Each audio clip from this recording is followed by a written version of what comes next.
Imaginez deux personnes, Anna et Carlos, qui ont grandi dans le même quartier de classe moyenne, ont fréquenté les mêmes écoles et ont obtenu leur diplôme universitaire la même année. 10 ans plus tard, leurs vies ont pris des directions complètement différentes. Anna vit dans une belle maison, dirige une entreprise prospère et parcourt le monde, tandis que Carlos a toujours du mal à joindre les deux bouts, vit dans un petit appartement loué et est coincé dans un cycle sans fin. Dette. Qu'est-ce qui a fait la différence dans leur destin? La réponse réside dans l'état d'esprit. Une étude récente de l'université Harvard révèle que 85% de la réussite financière est liée à notre état d'esprit et à nos compétences sociales, tandis que seulement 15% dépendent des connaissances techniques.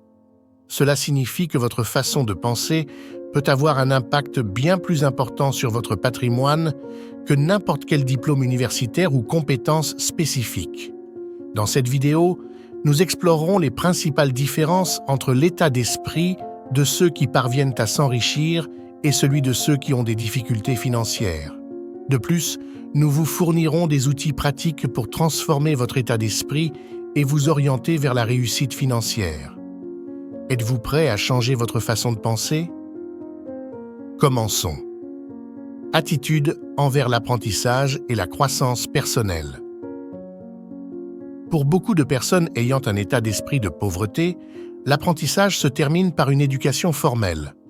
Carlos, par exemple, pense qu'il a déjà fait sa part à l'université et qu'il veut maintenant juste travailler pour gagner son salaire. Il considère les études supplémentaires comme un fardeau, quelque chose qui entre en concurrence avec son temps libre. Les données du Bureau of Labor Statistics des États-Unis montrent que 33% des adultes à faible revenu ne lisent pas un seul livre par an, ceux qui limitent leurs opportunités de croissance financière. Ceux qui ont une mentalité de richesse considèrent l'apprentissage comme un investissement personnel. Anna consacre 1 heure par jour à la lecture de livres sur les affaires et le développement personnel et assiste régulièrement à des séminaires et des cours en ligne pour se tenir au courant. Warren Buffett, l'un des investisseurs les plus prospères au monde, attribue une grande partie de son succès à son habitude intense de lire. Action pratique. Créez vous-même un plan d'études patrimonial. Choisissez un livre sur la finance ou le développement personnel et engagez-vous à en lire 20 pages par jour. Dans 2 semaines, vous aurez terminé un livre. Abonnez-vous également aux podcasts financiers et écoutez-les lors de vos déplacements. Acquérir de nouvelles connaissances est un investissement dans votre avenir financier. Perception de l'argent et sa fonction. Pour ceux qui ont une mentalité de pauvreté, l'argent n'est considéré que comme un moyen de survie. Carlos considère son salaire comme quelque chose qui devrait être dépensé immédiatement pour les nécessités et certains produits de luxe. Des statistiques alarmantes montrent que 40% des Américains ne seraient pas en mesure de faire face à une urgence de $400 sans s'endetter, ce qui démontre une vision à court terme de l'argent. D'un autre côté, ceux qui ont une mentalité de richesse voient l'argent comme un outil permettant de créer plus de valeur et d'opportunités. Anna comprend que l'argent peut être utilisé pour générer davantage de richesses grâce à des investissements intelligents. Robert Kiyosaki, auteur de Rich Dad Poor Dad, affirme que les pauvres et la classe moyenne travaillent pour de l'argent, tandis que les riches font travailler l'argent pour eux. Action pratique. Changez votre point de vue sur l'argent. Au lieu de voir cela comme un simple moyen de payer vos factures, demandez-vous comment vous pouvez en utiliser une partie pour en générer davantage à l'avenir. Mettez de côté 5 à 10% de vos revenus pour des investissements ou pour démarrer une activité parallèle.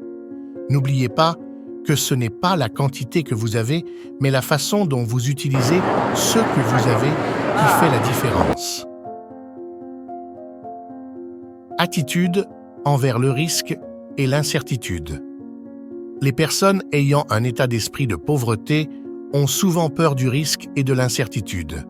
Carlos, par exemple, préfère conserver son emploi actuel même s'il ne l'aime pas, car cela lui procure un sentiment de sécurité. L'idée de démarrer une entreprise ou de réaliser un investissement important vous fait peur. Les données montrent que les personnes à faible revenu sont 47% moins susceptibles de prendre des risques financiers que celles ayant des revenus plus élevés.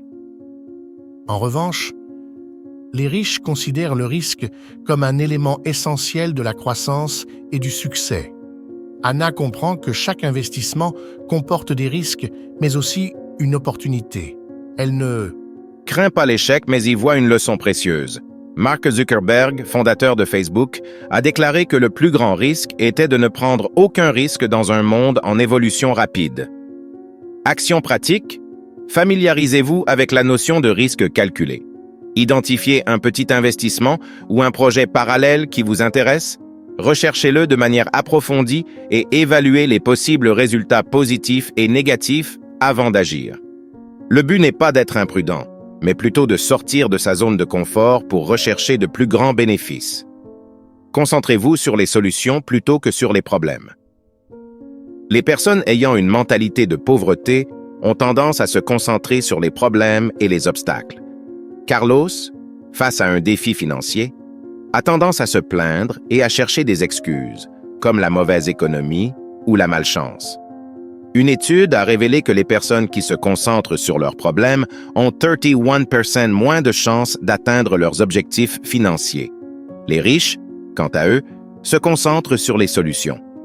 Lorsqu'Anna fait face à un obstacle, sa première question est de savoir comment résoudre la situation. Elle voit les problèmes comme des opportunités d'innover et de grandir. Elon Musk, connu pour relever des défis impossibles, a déclaré que le plus grand risque était de ne rien tenter. Action pratique. La prochaine fois que vous serez confronté à un problème financier, au lieu de vous plaindre, notez 5 solutions possibles. Même si cela semble peu probable, cet exercice vous aidera à entraîner votre esprit à rechercher des opportunités au lieu de vous concentrer sur les obstacles. Habitudes d'épargne et d'investissement. Les personnes ayant un état d'esprit de pauvreté vivent souvent d'un chèque de paie à l'autre, dépensant tout ce qu'elles gagnent. Carlos, par exemple, pense qu'épargner est impossible et, lorsqu'il obtient une augmentation, il la dépense immédiatement en produits de luxe. Les statistiques montrent que 69% des Américains disposent de moins de $1000 d'épargne. C'est eux qui les rend vulnérables aux situations d'urgence et incapables de profiter des opportunités d'investissement. D'un autre côté, les riches donnent la priorité à l'épargne et à l'investissement. Anna vit en dessous de ses moyens et consacre 20% de ses revenus à l'épargne et aux investissements avant de dépenser autre chose. Warren Buffett résume cette mentalité lorsqu'il dit « N'économisez pas ce qui reste après avoir dépensé, dépensez ce qui reste après avoir économisé. » Action pratique. Commencez par le défi 1%. Cette semaine, économisez 1% de vos revenus. La semaine prochaine, augmentez-le à 2% et ainsi de suite jusqu'à atteindre un niveau d'économie confortable, idéalement 20% ou plus. Configurez des virements automatiques vers un compte d'épargne le jour de votre paiement. L'habitude d'épargner est plus importante que le montant initial. Attitude envers le temps. Les personnes ayant un état d'esprit de pauvreté considèrent souvent le temps comme une perte. Carlos passe des heures à regarder la télévision ou à naviguer sur les réseaux sociaux, considérant son temps libre comme une opportunité de loisir. Les données montrent que l'Américain moyen regarde la télévision plus de 4 heures par jour, ce qui équivaut à plus de 2 mois par an. Les riches, quant à eux, considèrent le temps comme leur atout le plus précieux. Anna planifie soigneusement sa journée pour s'assurer que chaque heure contribue à ses objectifs à long terme. Même votre temps libre est utilisé de manière productive, qu'il s'agisse de lire, d'acquérir de nouvelles compétences ou d'établir des contacts. Jim Rohn a déclaré que le temps valait plus que l'argent. Action pratique. Réalisez un audit des temps pendant une semaine. Notez comment vous passez chaque heure de votre journée et évaluez combien de temps est consacré aux activités qui correspondent à vos objectifs financiers. Identifiez au moins 2 heures par jour que vous pouvez rediriger vers des activités productives. Réseau de contacts et de relations. Les personnes ayant un état d'esprit de pauvreté ont tendance à se confiner à leur entourage immédiat. Carlos, par exemple, ne socialise qu'avec ses collègues de travail et ses amis d'enfance et considère le réseautage comme quelque chose de faux. Cette limitation des connexions peut avoir un impact significatif sur vos opportunités puisque 85% des emplois sont obtenus grâce au réseautage.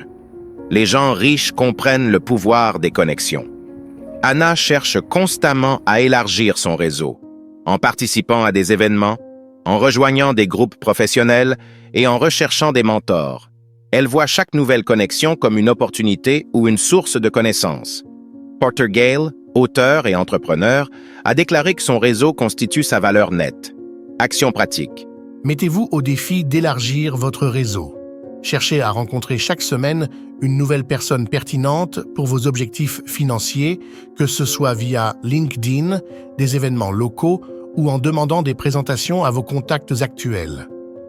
Chaque nouvelle connexion est une porte vers de nouvelles opportunités. Attitude envers l'éducation financière. De nombreuses personnes ayant un état d'esprit de pauvreté pensent que l'éducation financière est ennuyeuse ou compliquée. Carlos évite de lire sur les investissements ou la planification financière et se contente des connaissances de base qu'il a acquises à l'école. Ce manque d'intérêt peut avoir de graves conséquences puisque seuls 34% des Américains peuvent répondre correctement à des questions de base sur les finances personnelles. Les riches, en revanche, considèrent l'éducation financière comme essentielle. Anna prend le temps de se renseigner sur les stratégies d'investissement, la planification fiscale et les tendances économiques. Benjamin Franklin a déclaré qu'un investissement dans la connaissance rapporte le meilleur intérêt. Action pratique. Commencez votre parcours d'éducation financière en choisissant un concept financier que vous avez toujours voulu comprendre. Prenez 30 minutes pour le rechercher à l'aide de ressources en ligne gratuites telles que des vidéos et des articles. Prévoyez de poursuivre régulièrement votre éducation financière dans le cadre de votre plan de développement personnel. Mentalité d'abondance versus mentalité de rareté. La mentalité de pauvreté est souvent marquée par la conviction que les ressources disponibles sont limitées.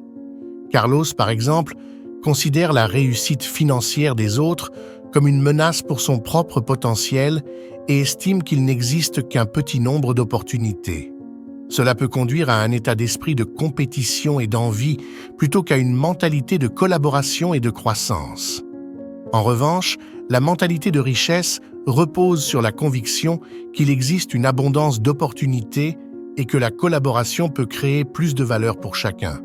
Anna croit que le succès des autres peut ouvrir la porte à de nouvelles opportunités et est prête à collaborer et à apprendre de ses collègues et concurrents. Comme l'a dit Stephen Covey dans Les 7 habitudes des personnes très efficaces, un état d'esprit d'abondance est essentiel pour créer des relations et des opportunités durables. Action pratique, adopter un état d'esprit d'abondance en reconnaissant et en célébrant les réussites des autres. Au lieu de considérer le succès des autres comme une menace, demandez-vous comment vous pouvez collaborer avec ces personnes ou apprendre de elles. Rejoignez des groupes et des événements de réseautage où vous pourrez partager vos idées et apprendre des autres.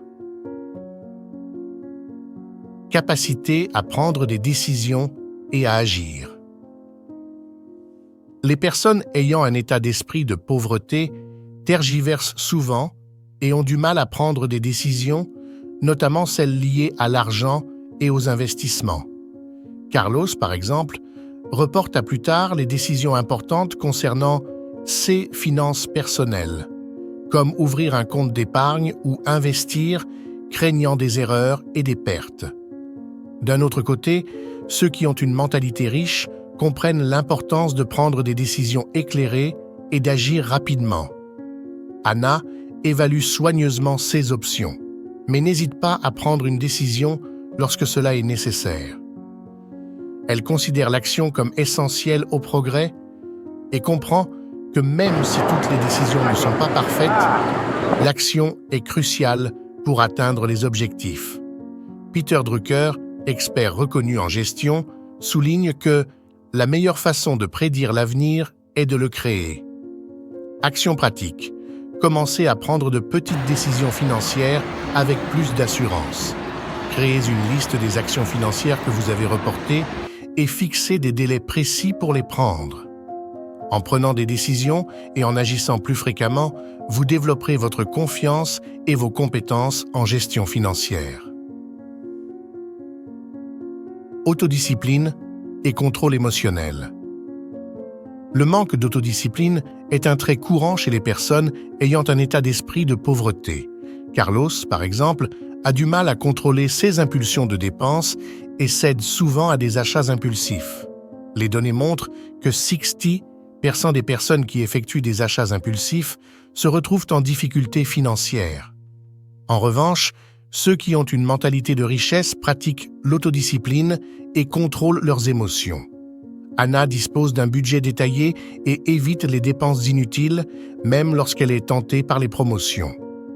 Comme l'a dit l'auteur James Clear dans Atomic Habitude, l'autodiscipline est une compétence qui peut être développée et améliorée au fil du temps.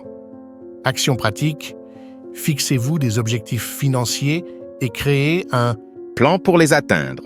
Élaborez un budget qui comprend une liste de vos priorités financières et engagez-vous à respecter ce plan.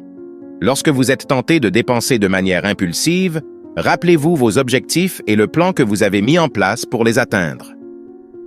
Capacité de résilience et d'adaptation.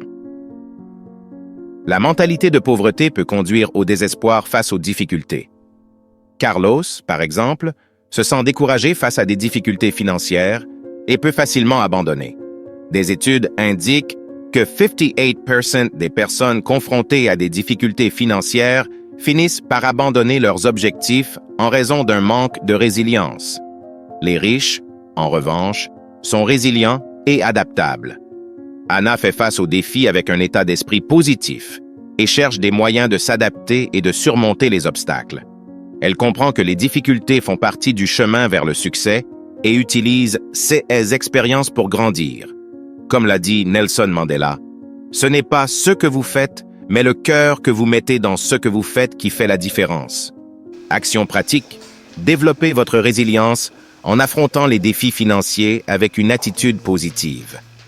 Lorsque vous faites face à un obstacle, faites une liste de solutions possibles et essayez de tirer les leçons de la situation. Réfléchissez à la manière dont vous pouvez utiliser vos expériences pour vous renforcer et améliorer vos stratégies financières. Capacité à fixer et à atteindre des objectifs. Se fixer et atteindre des objectifs est fondamental pour la réussite financière.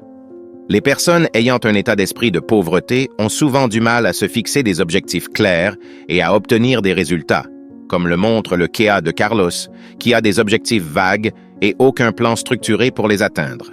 La recherche montre que 92% des personnes qui se fixent des objectifs spécifiques ont beaucoup plus de chances de réussir. D'un autre côté, ceux qui ont une mentalité riche se fixent des objectifs clairs et créent des plans détaillés pour les atteindre.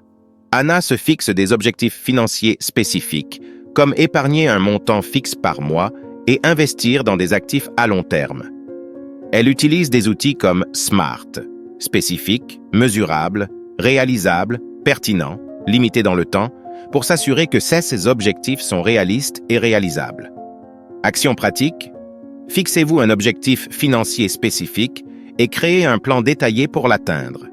Utilisez la méthode SMART pour vous assurer que votre objectif est clair et réalisable. Fixez des jalons et suivez régulièrement vos progrès pour rester motivé et ajuster votre stratégie si nécessaire. Éducation financière et recherche de connaissances.